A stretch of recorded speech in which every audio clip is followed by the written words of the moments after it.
कहानी सीतापुर की है। ये बात 2024 की है। सीतापुर में एक थाना है, सिधौली कोतवाली। 22 जुलाई की सुबह का वक्त था। सिधौली कोतवाली इलाके में सब कुछ रोज की तरह सामान्य लग रहा था, लेकिन कुछ ही देर में हड़कंप मच गया। मुजफ्फरपुर के आगे चक मार्ग पर गणेशपुरा गांव के पास एक व्यक्ति की लाश पड़ी होने की सूचना पुलिस को मिली। जैसे ही खबर थाना पहुंची, कोतवाल अरविंद सिंह ने तुरंत अपनी टीम तैयार की और दल बल के साथ मौके के लिए रवाना हो गए। घटना स्थल का नजारा दिल दहला देने वाला था। करीब 35 साल के एक युवक की खून से सनी लाश सड़क किनारे औंधे मुंह पड़ी थी। उसकी गर्दन पर गहरे कट के निशान थे, जिससे साफ था कि किसी धारदार हथियार से उसकी बेरहमी से हत्या की गई थी। मामला गंभीर लगते ही एएसपी नॉर्थ सीतापुर प्रवीण रंजन भी मौके पर पहुंच गए। इसी बीच वहां जुटी भीड़ में से कुछ लोगों ने शव को पहचान लिया। उन्होंने बताया कि मृतक का नाम राज मिश्रा उर्फ शगुन था, जो अटारिया थाना क्षेत्र के बौनाभारी गांव का रहने वाला था। जैसे ही लाश की पहचान हुई, पुलिस के लिए जांच की दिशा तय करना आसान हो गया। अब बौनाभारी गांव में शगुन के बारे में जानकारी जुटाने के लिए एक टीम भेजी गई। गांव में पूछताछ के दौरान पुलिस को चौंकाने वाली बातें पता चली। शगुन शादीशुदा था, लेकिन उसका गांव की ही एक महिला अनीता से अवैध संबंध था। अनीता का पति उसे पहले ही छोड़ चुका था और इस वक्त वह अपनी जवान बेटी कल्पना के साथ गांव में रहती थी। पुलिस की जांच जैसे जैसे आगे बढ़ी, वैसे वैसे शगुन के रिश्तों की उलझी हुई परतें खुलने लगीं। पता चला कि अनीता की बेटी कल्पना की शादी हरदोई जिले के सड़ीला इलाके के गडरियन खेड़ा गांव में हुई थी। उसका एक बेटा भी था, लेकिन पति से अनबन के कारण वह पिछले 3 सालों से अपनी मां अनीता के साथ ही रह रही थी। पहले से ही पुलिस को शक था कि शगुन की हत्या के पीछे किसी अवैध रिश्ते का मामला हो सकता है। अब जब अनीता और शगुन के संबंधों की बात सामने आई, तो पुलिस ने इस एंगल से जांच तेज कर दी। जांच आगे बढ़ी तो पुलिस को हैरान करने वाली बातें पता चली। अनीता और शगुन के बीच किसी भी तरह का कोई विवाद नहीं था। न ही अनीता के घर किसी और मर्द का आना जाना था, और कई बार तो वह अनीता के घर पर रात भी बिता लेता था। ऐसे में पुलिस को इस मामले में किसी तरह की साजिश या रंजिश नजर नहीं आई। जब पुलिस को अनीता और शगुन के रिश्ते में कोई विवाद या दुश्मनी नजर नहीं आई, तो उन्होंने जांच का रुख दूसरी दिशा में मोड़ दिया। अब पुलिस गांव में ऐसे किसी आदमी की तलाश करने लगी जो अनीता या उसकी बेटी कल्पना का दीवाना हो सकता था। शक था कि शायद किसी और युवक की अनीता पर बुरी नजर थी और उसने शगुन को रास्ते से हटाने के लिए उसकी हत्या कर दी हो। लेकिन पुलिस को इस दिशा में भी कोई सुराग नहीं मिला। गांव वालों से पूछताछ करने पर पता चला कि अनीता और शगुन के रिश्ते के बारे में सभी को पता था, लेकिन किसी और मर्द ने कभी अनीता को लेकर दिलचस्पी नहीं दिखाई। लोग यह भी कह रहे थे कि चूंकि शगुन पहले से ही अनीता के साथ था, इसलिए कोई दूसरा आदमी इस रिश्ते में दखल देना ही नहीं चाहता था।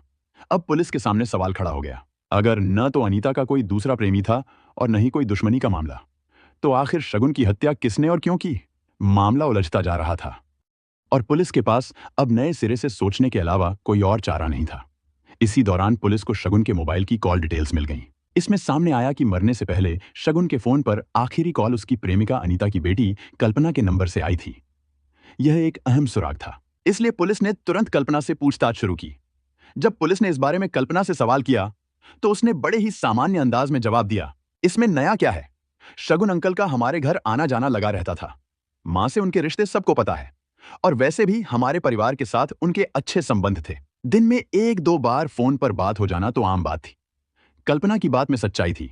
उसके फोन करने में कोई असामान्य बात नजर नहीं आई, इसलिए पुलिस ने अनीता और कल्पना पर से अपना ध्यान हटाकर दूसरी दिशा में सोचने का फैसला किया।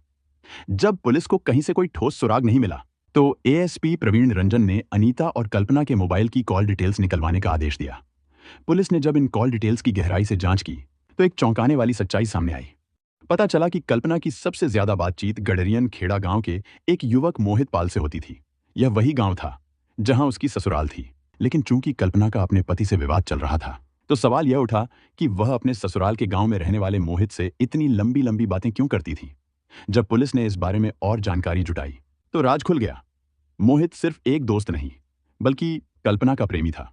उनके बीच ये संबंध तब बने थे जब कल्पना अपने ससुराल में रह रही थी। यही नहीं, पुलिस को पता चला कि कल्पना और उसके पति के बीच जो विवाद चल रहा था, उसकी असली वजह भी मोहित ही था। अब पुलिस ने एक और कदम आगे बढ़ाते हुए मोहित के मोबाइल की कॉल डिटेल्स और लोकेशन की जांच की। जो सामने आया, उसने पूरे मामले को लगभग साफ कर दिया। घटना वाले दिन मोहित का मोबाइल उसी जगह की लोकेशन दिखा रहा था जहां अगले दिन शगुन की लाश मिली थी। इतना ही नहीं, उस दिन मोहित का मोबाइल बौनाभारी तक भी आया था, यानी वही जहां उसकी प्रेमिका कल्पना का घर था। इससे पुलिस का शक और गहरा हो गया। अब पुलिस ने दोबारा कल्पना की कॉल डिटेल्स की बारीकी से जांच की। पता चला कि 10 जुलाई की शाम को उसने अपने प्रेमी मोहित से कई बार लंबी बातें की थीं। लेकिन सबसे चौंकाने वाली बात यह थी कि उसी शाम कुछ घंटों के लिए कल्पना का मोबाइल अचानक बंद हो गया था। और जब रात में उसका मोबाइल दोबारा चालू हुआ तो उसी वक्त मोहित की लोकेशन बौनाभारी में थी। इतने सारे इत्तेफाक पुलिस को किसी बड़े राज की ओर इशारा कर रहे थे। अब साफ था कि शगुन की हत्या में कल्पना का भी हाथ हो सकता है। इसलिए पुलिस ने उसे थाने बुलाकर मनोवैज्ञानिक तरीके से पूछताछ शुरू की। पहले तो कल्पना ने पुलिस को गुमराह करने की कोशिश की, लेकिन जब सवालों का दबाव बढ़ा और सबूत उसके खिलाफ थे तो आखिरकार वह टूट गई। सच सामने आने ही वाला था। कल्पना ने आखिरकार पुलिस के सामने अपना गुनाह कबूल कर लिया। उसने बताया कि शगुन उसकी मां अनीता से संबंध रखता था, लेकिन धीरे धीरे वह उस पर भी बुरी नजर रखने लगा था। जब उसने शगुन की बात नहीं मानी तो वह गुस्से में आकर उसकी मां को उसके और मोहित के खिलाफ भड़काने लगा। इससे उसकी मां अनीता भी उसके प्यार का विरोध करने लगी थी। इस बात से परेशान होकर कल्पना ने मोहित को सारी बात बताई। मोहित को यह बर्दाश्त नहीं हुआ कि कोई और उसकी प्रेमिका पर नजर डाले। इसी गुस्से में दोनों ने मिलकर शगुन को रास्ते से हटाने की साजिश रची। पुलिस ने कल्पना के बयान के आधार पर तुरंत कार्रवाई करते हुए गडरियन खेड़ा गांव में छापा मारा और मोहित पाल को गिरफ्तार कर लिया। मोहित के साथ उसका दोस्त रंजीत भी पकड़ा गया, जिसने हत्या में उसका साथ दिया था। पुलिस ने उनके पास से हत्या में इस्तेमाल किया गया चाकू और वारदात के समय इस्तेमाल की गई मोटरसाइकिल भी बरामद कर ली। तीनों को अदालत में पेश किया गया, जहां से उन्हें न्यायिक हिरासत में भेज दिया गया। इस तरह यह खौफनाक कहानी सामने आई, जिसमें एक शख्स की मौत उसकी गलत नीयत और प्यार की साजिश का नतीजा बन गई। पति से अलग रहने वाली अनीता अपनी बेटी कल्पना के साथ बौनाभारी गांव में अकेली रहती थी। उसकी खूबसूरती की चर्चा पूरे गांव में थी। अकेली औरत को लेकर लोगों की सोच अलग होती है और अनीता अब यह अच्छी तरह समझ चुकी थी। गांव के कई मर्द उस पर बुरी नजर डालते थे, लेकिन अनीता इन सबसे बचकर रहना चाहती थी। मगर जवानी तो उसके अंदर भी जिंदा थी। कुछ समय बाद उसे भी एक हमसफर की जरूरत महसूस हुई। उसने काफी सोच विचार कर गांव के ही शगुन को अपना साथी बना लिया। शगुन रईस आदमी था और उसकी गांव में धाक थी। जब उसका अनीता के घर आना जाना शुरू हुआ तो बाकी लोग चुपचाप तमाशा देखते रहे।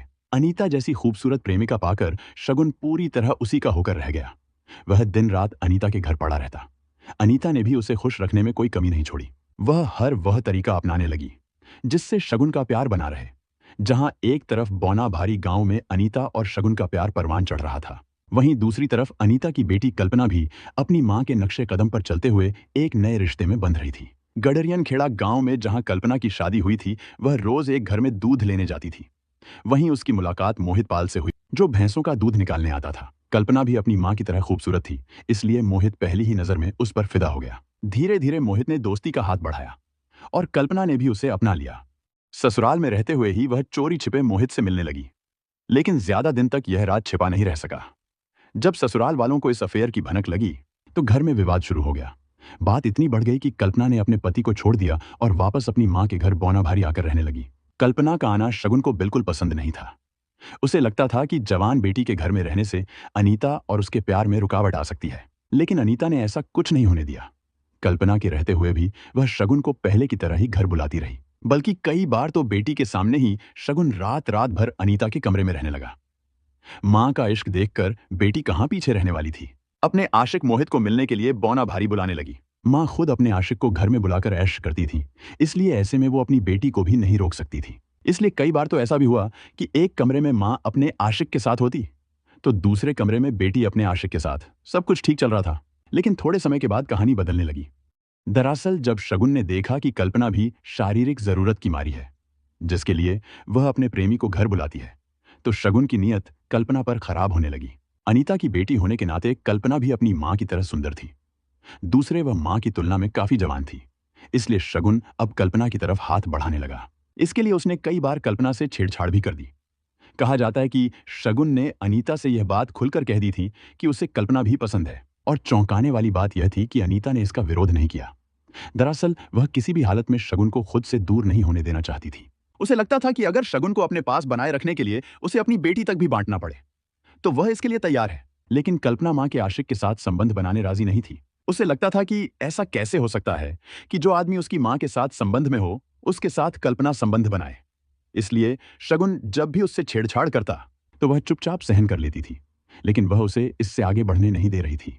यही नहीं, एक बार शगुन ने उसके साथ जबरदस्ती करने की कोशिश की तो कल्पना ने उसे बुरी तरह झिड़क दिया। शगुन समझ गया था कि जब तक मोहित कल्पना से मिलता रहेगा तब तक वह उसके काबू में नहीं आएगी, इसलिए उसने एक चाल चली। अनीता को मोहरा बनाकर कल्पना और मोहित के बीच दूरियां बढ़ाने की कोशिश करने लगा। अनीता अपने आशिक की बात नहीं टाल सकती थी, इसलिए धीरे धीरे वह मोहित के कल्पना से मिलने का विरोध करने लगी। यह देखकर कल्पना समझ गई कि उसकी मां के दिमाग में मोहित के खिलाफ जहर शगुन भर रहा है, ताकि वह मजबूर होकर शगुन के साथ रिश्ता बनाने को तैयार हो जाए। यह बात उसने अपने आशिक मोहित को बता दी। मोहित भी कल्पना के बिना नहीं रह सकता था, इसलिए दोनों ने मिलकर शगुन को हमेशा के लिए रास्ते से हटाने की ठान ली। मोहित ने अपने दोस्त रंजीत को भी इस साजिश में शामिल कर लिया। पूरी योजना बन गई तो शगुन को गांव से दूर अकेले में बुलाने की जिम्मेदारी कल्पना ने अपने ऊपर ले ली। इसके लिए उसने चालाकी से शगुन को थोड़ा ढील देना शुरू कर दिया। जब शगुन ने देखा कि कल्पना अब विरोध नहीं कर रही, तो उसे यकीन हो गया कि मोहित को दूर करने की उसकी चाल काम कर गई है। फिर एक दिन जब शगुन ने कल्पना के साथ फिर से छेड़छाड़ करने की कोशिश की, तो कल्पना ने चालाकी से कहा, यहां नहीं, मां के सामने सही नहीं लगेगा, बाहर मिलो। शगुन तो पहले ही कल्पना के प्यार में डूबा हुआ था। उसे लगा कि अब कल्पना भी उसकी तरफ झुक रही है। कल्पना ने मीठी मीठी बातों में फंसाकर उसे बाहर मिलने के लिए तैयार कर लिया। शगुन तो कल्पना की बात सुनकर खुशी से फूला नहीं समाया। उसे लगा कि उसकी तमाम कोशिशें रंग ला रही हैं और अब कल्पना खुद उससे मिलने को तैयार है। उधर कल्पना ने तुरंत ये खबर अपने आशिक मोहित को दे दी। मोहित ने सुनते ही कहा, बस सही मौका आ गया। 10 जुलाई को उसे चक रोड पर गणेशपुर के पास कच्चे रास्ते पर बुला लो, वहां हम अपना काम पूरा कर देंगे। कल्पना ने उसकी बात मान ली और शगुन को प्यार के जाल में और गहराई से फंसाने लगी। शगुन तो कल्पना की बात सुनते ही बेकाबू हो गया। उसे लगा कि आखिरकार कल्पना ने हार मान ली और अब उसकी मुराद पूरी होने वाली है। 10 जुलाई की शाम जैसे तय हुआ था, कल्पना चकरोड पर गणेशपुर के पास पहुंची और वहां खड़ी होकर शगुन का इंतजार करने लगी। मोहित और उसका दोस्त रंजीत पहले से ही झाड़ियों में छुपकर बैठे थे, सही मौके का इंतजार कर रहे थे। कुछ ही देर में शगुन वहां पहुंचा। जैसे ही उसने कल्पना को देखा, खुशी से पागल हो गया और उसे झाड़ियों की ओर ले जाने लगा। वहां पहुंचते ही उसने कल्पना को बाहों में भरने की कोशिश की और जबरदस्ती करने लगा। इसी मौके का फायदा उठाकर पीछे से मोहित और रंजीत अचानक झाड़ियों से निकले और शगुन को दबोच लिया। शगुन कुछ समझ पाता, इससे पहले ही मोहित ने तेज चाकू निकाला और शगुन की गर्दन पर चला दिया। शगुन तड़पता रहा, लेकिन मोहित और रंजीत ने तब तक हमला किया जब तक उसकी सांसें नहीं थम गईं। जब शगुन पूरी तरह ठंडा पड़ गया तो मोहित और रंजीत ने उसकी लाश वहीं छोड़ दी। फिर मोटरसाइकिल पर बैठकर कल्पना को उसके गांव के बाहर छोड़ने गए और वहां से वापस निकल गए। शगुन को फंसाने की योजना इतनी सोची समझी थी कि कल्पना ने घर से निकलने से पहले ही अपना मोबाइल स्विच ऑफ कर दिया। उसे लगा था कि अगर उसका मोबाइल बंद रहेगा तो पुलिस कभी भी उसकी लोकेशन ट्रेस नहीं कर पाएगी और वह शक के दायरे से बाहर रहेगी। लेकिन अपराध कितना भी चालाकी से किया जाए, सच ज्यादा दिनों तक छुप नहीं सकता। शगुन की लाश मिलने के बाद पुलिस ने जब जांच शुरू की तो सबसे पहले मोबाइल कॉल डिटेल खंगाली। मोहित और कल्पना की बातचीत, मोबाइल की लोकेशन और घटना के दिन का रिकॉर्ड जब खंगाला गया तो पूरा मामला धीरे धीरे साफ होने लगा। सबसे बड़ा सुराग तब मिला जब पुलिस ने देखा कि कल्पना का मोबाइल घटना के वक्त घंटों बंद रहा और फिर अचानक घर लौटने के बाद चालू हुआ। पुलिस को शक हुआ और जब पूछताछ सख्ती से हुई तो धीरे धीरे सच सामने आ गया।